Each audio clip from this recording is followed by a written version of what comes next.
What's up guys? Today in this video we're gonna talk about my Delta Zip Waders after 1 year of use.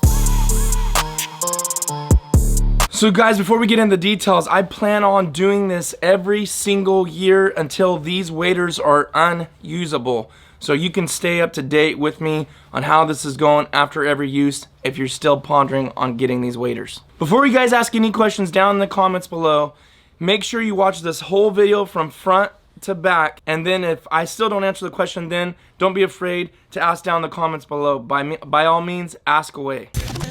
You guys asked, you guys voted, I put it up a poll on the YouTube channel, on the community page, and you guys voted. This was the video you guys wanted to see next, and so here we are. Let's do it. First off, we know these waders are expensive, coming in at $949 before taxes. In the comments of that poll, some of you said things like, can't afford Sitka gear, so don't care about that, but definitely interested in the shock cam and the Frankie. Someone else said, please review the 20 gauge. We know the results for the waders. Real expensive, really good. After I saw those comments, I started scratching my head. I was like, wait a minute. That Frankie costs more than those waders do by like $300 to $400 more. Maybe you guys didn't know that. Maybe you weren't aware of that. Now I get it. A shotgun is an investment. It is a tool. No shotgun, no hunting. But besides your shotgun and your shells, what is the next most important tool that we use on every hunt? Waders. Now, maybe we're not as fortunate as some of you dry field hunters not wear waders. I've done it. That's cool. It's really nice actually, just going out there in your jeans. But for the majority of duck hunters, we know it. We all need waders. If these Delta Zip waders that Sitka makes are truly the last pair of waders you'll ever need to buy, then that's a serious investment, and let's talk about it. One thing that I wanted to do was have no holds bar. I didn't want to come in, buy these waders. I'm like, if I'm buying these waders, even if they cost a lot of money, I'm not gonna baby them. I'm not gonna like dry them every night and take them to the dry cleaners and hang them up in my closet, rub them down with oil every night and talk to them and sing them a lullaby and put them to bed. No, I'm putting them through like any other pair of waders. They're gonna get crumpled up, they're gonna get thrown, they're gonna get stepped on. You guys know me, I'm always honest. My opinion, I always tell you the truth. I don't care who the brand is or who the maker is. If I was sponsored or not, I'm gonna tell you guys the truth. I'm not gonna lie to you guys. I went on 42 hunts this year, okay? 42 hunts. That's the most hunts I've ever been on, probably in my duck season career. Usually if I just stay in California, I may average around 15 to 20. This year, I went on over 42 hunts from Nebraska to Kansas to Washington and here in the great state of California. I was in the marsh. I was in thick brush. I was in briars. I've hunted in briars. I've hunted on rivers. I've hunted on lakes. I've broke ice in these waders. I have hunted in hot weather, sweating my tail end off in 100-degree weather during duck season. For some of you, 42 hunts is a lot. For some of you, it's beans, okay? I know some of you hunt a lot more than that. But the fact that it's 42 hunts, let me kind of throw this in your mind for a second, okay? If some of you only hunt 10 to 15 times a year, and I hunted 42, and I put it through all that use with no issues, and we'll go over those pros and cons here in a second, that's almost 3 years of use for some of you guys, because you're like, I don't hunt that much, I'm not gonna spend that much. If I put it through that many hunts with no issues, that means you could possibly get 3 years of use out of it. Guys, I am not sponsored by Sitka, but I'm making this video to tell you guys, I'm not trying to sell you on Sitka, but what I do want to tell you is I know how it feels to buy wader after wader after wader and get leaks and crotches blow out and leaks in the boot and clips break. Matter of fact, this year alone, I had 2 of my friends get leaks in their waders, brand new waders. I'm not gonna say any names, good known companies. I had another company, the first pair I bought from them, 4 years. That's great. The next pair, the first season, they were leaking. So it's like, it's so hit and miss with these waders.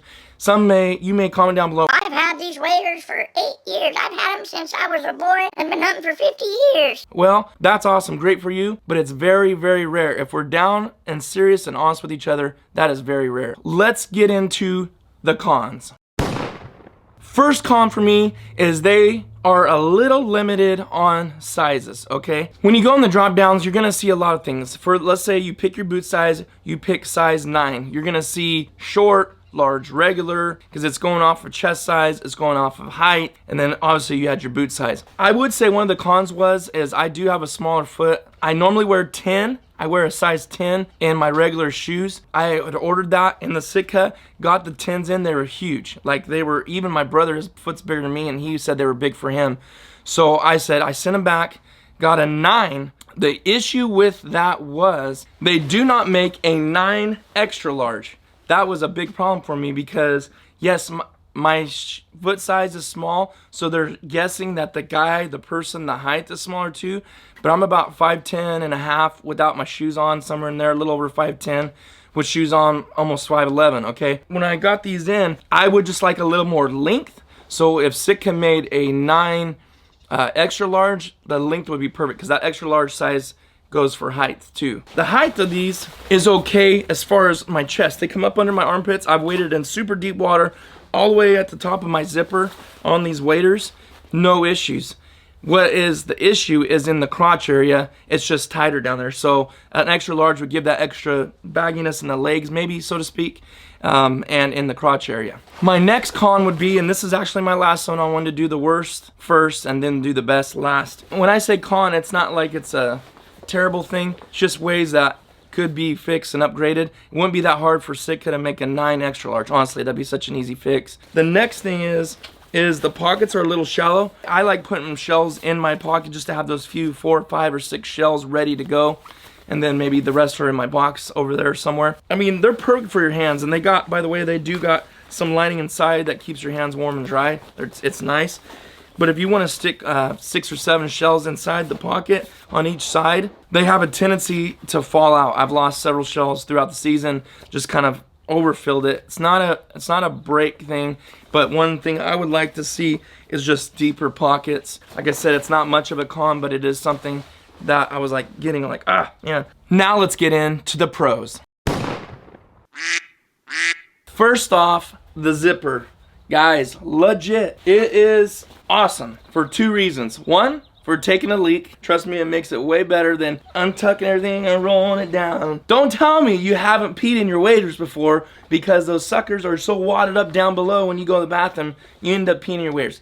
I know it's happened to you. It's happened to me. And just being able to get in and out of them, just being able to unzip it all the way down, get in and out of them, it just makes it so much quicker and so much nicer. And I never once had water seep through or leak through, which is incredible to me. It's just like, I don't understand how water's not getting through the zipper, but I promise you, multiple times I've had water right here. And also my phone inside these zipper pockets stayed dry too, which they're just supposed to be water repellent, not water resistant, not waterproof.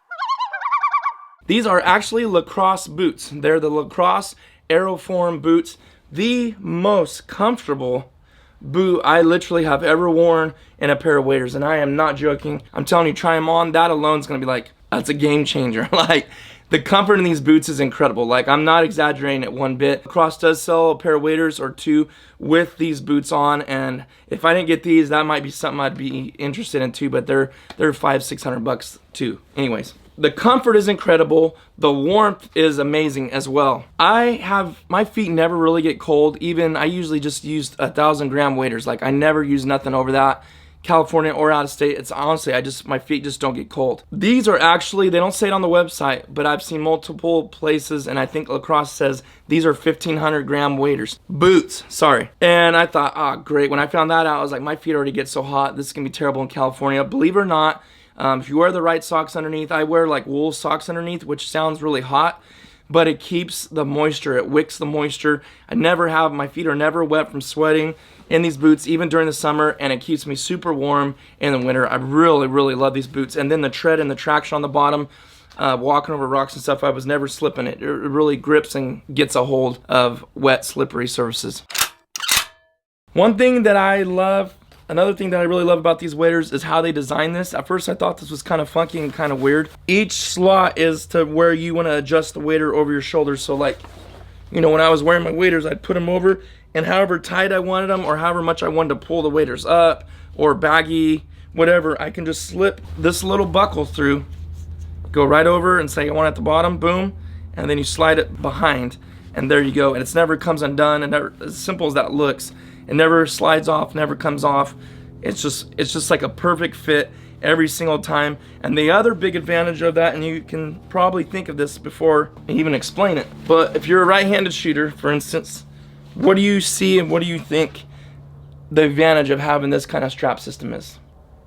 Yes, that's right, shooting. When you put the gun up to your shoulder, there is nothing there. There is no big buckle. There is nothing hindering or bulging out that throws your whole setup of shooting off. I love it. Never even realized that these were in the way or even there. I'm telling you, they are micro thin, super thin.